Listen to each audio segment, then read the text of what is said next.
بسم اللہ الرحمن الرحیم۔ السلام علیکم۔ ایک بدکار عورت جس نے 7 ولیوں کو جنم دیا۔ بنی اسرائیل میں ایک عورت تھی جو بہت بدکردار تھی۔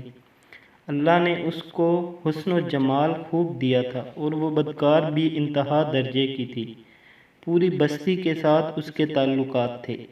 اس نے اپنے لیے بڑا محل بنا لیا تھا اور ایک تخت بنوایا اور وہ بن سنور کر ملکہ کی طرح تخت پر بیٹھتی تھی، اور اس کے ساتھ غلط تعلق رکھنے والے پورے شہر کے امراء تھے۔ اس کی زندگی ایسے ہی گزر رہی تھی۔ ایک مرتبہ وہ اپنے گھر کا دروازہ کھول کر تخت پر بیٹھی تھی کہ قریب کسی اور بستی کا نوجوان تھا جو نیک تھا، عبادت گزار تھا۔ وہ ادھر سے گزرا اور گزرتے ہوئے اچانک جو اس کی نظر اٹھی تو اس عورت پر جا پڑی، اور اس عورت کی ایسی تصویر اس کے دل میں چھپی کہ وہ آگے تو چلا گیا مگر اس کا دھیان ادھر ہی بھٹک گیا۔ پھر وہ مراقبہ میں، ذکر میں، تسبیحات میں، تلاوت میں جب بیٹھتا تو اس کا دل ہی نہیں لگتا تھا۔ اس نے روزے بھی رکھے لیکن خیال نہ نکلا۔ اس نے اپنے آپ کو تکلیف بھی پہنچائی، کئی دن اپنے آپ کو بھوکا پیاسا بھی رکھا، مگر اس کے دل سے خیال نہ نکلا۔ حتیٰ کہ ایک دن اس نے سوچا کہ جب اس خیال سے میری جان چھوٹتی ہی نہیں تو میں جاتا ہوں۔ چنانچہ اس کے پاس جو تھوڑا بہت سامان تھا وہ اس نے بیچا، اور اس نے اتنے پیسے تیار کیے جتنے سے وہ بدکار عورت کے پاس آنے کی اجازت دیتی تھی۔ وہ اس عورت کے پاس آیا اور پیسے دے کر اس کے پاس چارپائی پر بیٹھ گیا، بات چیت کرنے لگا۔ اچانک بات چیت کے دوران اس کے دل میں یہ خیال آیا کہ میں نے نیکوکاری کے اتنے سال گزارے ہیں، آج میرا پاک اللہ مجھے اس غیر محرم کے ساتھ بیٹھے ہوئے بھی دیکھ رہا ہوگا۔ بس یہ خیال دل میں آیا تو اللہ کا ڈر دل پر غالب آ گیا اور اس نوجوان نے کانپنا شروع کر دیا۔ عورت اس سے پوچھتی ہے، تم کانپ کیوں رہے ہو؟ تمہارا چہرہ کیوں پیلا ہو گیا ہے؟ اس نے کہا کہ بس میری طبیعت ٹھیک نہیں۔ اس عورت نے کہا، پھر جس مقصد کے لیے آئے ہو وہ مقصد پورا کرو اور جاؤ۔ اس نے کہا کہ نہیں۔ وہ عورت بڑی حیران ہوئی کہ آج تک میں نے اپنی زندگی میں کوئی ایسا مرد نہیں دیکھا جو میرے قریب اس طرح چارپائی پر آ کر بیٹھے اور پھر برائی کیے بغیر چلا جائے۔ یہ نوجوان کیسا ہے؟ مگر نوجوان نے کہا، اچھا میں جاتا ہوں۔ اس عورت نے کہا کہ تم کون ہو اور کیا ہو؟ اور اس نوجوان نے بتایا کہ میں اس نام کا بندہ ہوں اور فلاں بستی کا ہوں، اور میرے دل میں خیال آ رہا ہے کہ میں نے اتنی عمر مصلے پر بیٹھ کر گزاری، آج میرا اللہ مجھے تیرے ساتھ بیٹھے ہوئے بھی تو دیکھ رہا ہے۔ بس اس کے بعد اس نوجوان کی آنکھوں میں سے آنسو آ گئے اور وہ چل پڑا۔ اب وہ چلا تو اس عورت کو جو تھوڑی دیر کی صحبت ہو گئی اس کی برکت اس کو مل گئی۔ چنانچہ عورت کے دل میں خیال آیا کہ یہ کنوارا نوجوان اتنا اللہ سے ڈرتا ہے جبکہ اس نے گناہ بھی نہیں کیا، اور میں تو سارا دن اور ساری رات گناہوں کا مرتکب ہونے والی ہوں، میں تو خدا سے ڈرتی ہی نہیں۔ اس کے دل میں شرمندگی پیدا ہوئی اور ندامت آنے لگی کہ کروں تو کیا کروں۔ دل میں خیال آیا کہ اچھا چلتی ہوں اور حضرت موسیٰ علیہ السلام سے پوچھتی ہوں کہ کیا میرے لیے بھی توبہ کی کوئی صورت بنتی ہے۔ وہ اپنے گھر سے نکل کھڑی ہوئی۔ اب اس کو بستی کا ایک بندہ پہچانتا تھا۔ اس خدا کے بندے نے سیدھا جا کر سب کے سامنے کہہ دیا کہ حضرت آپ علیہ السلام سے فلاں عورت ملنے آئی ہے۔ حضرت موسیٰ علیہ السلام نے نام سنا تو آپ کو بہت جلال آیا کہ لوگ کیا سوچتے ہوں گے کہ ایسی عورت ان سے ملنے کے لیے آئی، ان کا کیا تعلق اس سے؟ حضرت موسیٰ علیہ السلام نے غصے میں کہہ دیا کہ اسے کہو چلی جائے، میں اسے نہیں ملنا چاہتا۔ اس بیوقوف نے آ کر کہا کہ میں نے بات کہی تو حضرت موسیٰ علیہ السلام بڑے ناراض ہوئے، وہ تو بڑے خفا ہوئے تم سے۔ وہ عورت ڈر گئی۔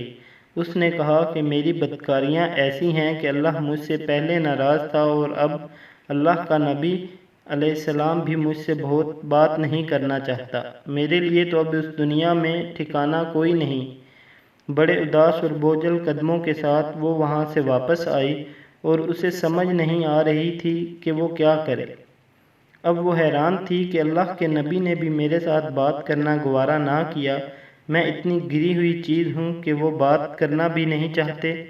چنانچہ وہ گھر آئی اور اس نے گھر کی کنڈی لگائی۔ اس نے اپنے کسی بڑے سے سنا تھا کہ بندہ جب اپنے رب کو منانا چاہے تو اس کو چاہیے کہ وہ اس کے سامنے سجدہ کرے، چنانچہ اسے اور کوئی طریقہ نہیں آتا تھا۔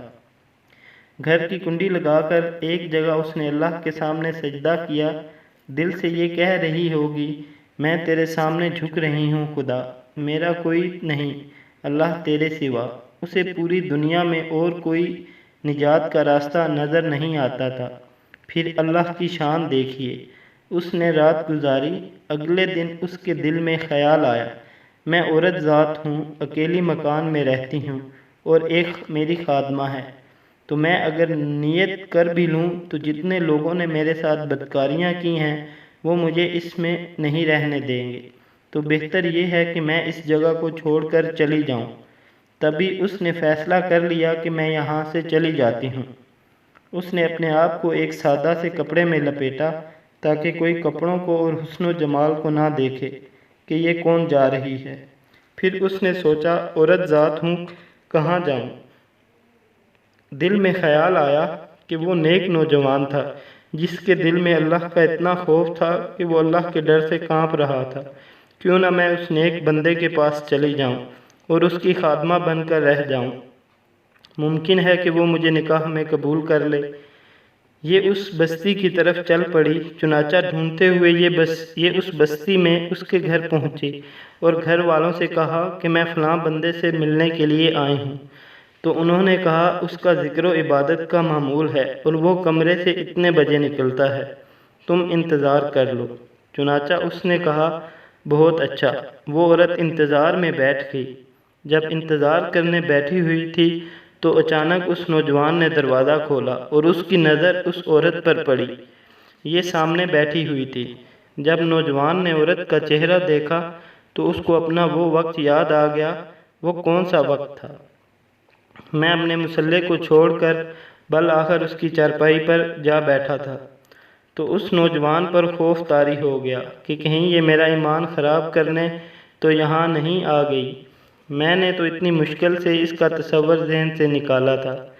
نوجوان پر اتنا خوف طاری ہوا کہ وہ وہیں پر گر گیا اور اس کی جان چلی گئی۔ اب اس کی وفات پر گھر والے بھی رنجیدہ اور اس عورت کو بڑا ہی غم تھا۔ 3 دن کے بعد اس عورت نے اس کے گھر والوں کو بتایا کہ میں اس نیت سے آئی تھی، تو انہوں نے کہا کہ اب وہ تو اس دنیا سے چلا گیا، اس کا ایک بھائی ہے، اگر تم مناسب سمجھو تو ہم اس سے پوچھ لیتے ہیں، اگر وہ تمہارے ساتھ نکاح کر لے تو تم اس کے ساتھ نکاح کر لو۔ اس نے کہا، ٹھیک ہے۔ جب بھائی سے پتہ کیا تو اس نے کہا، ٹھیک ہے، اگر پہلے یہ ایسی عورت رہی ہے اور اب توبہ کی نیت کر چکی ہے تو میں اس کو اپنے نکاح میں قبول کر لوں گا۔ چنانچہ اس عورت کا اس کے بھائی کے ساتھ نکاح ہوا اور اس عورت کو اللہ تعالیٰ نے 7 بیٹے عطا فرمائے اور وہ 7 بیٹے بنی اسرائیل کے اولیاء میں سے گزرے۔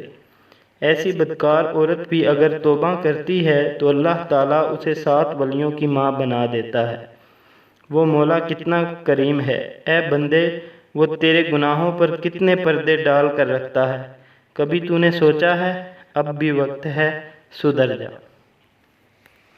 امید کرتا ہوں آپ کو میری ویڈیو ضرور پسند آئی ہوگی۔ مزید اچھی ویڈیوز کے لیے ہمارے چینل کو ضرور سبسکرائب کریں، بیل آئیکن کے بٹن کو پریس کریں اور ہماری ویڈیو کو لائک کر دیں۔ شکریہ۔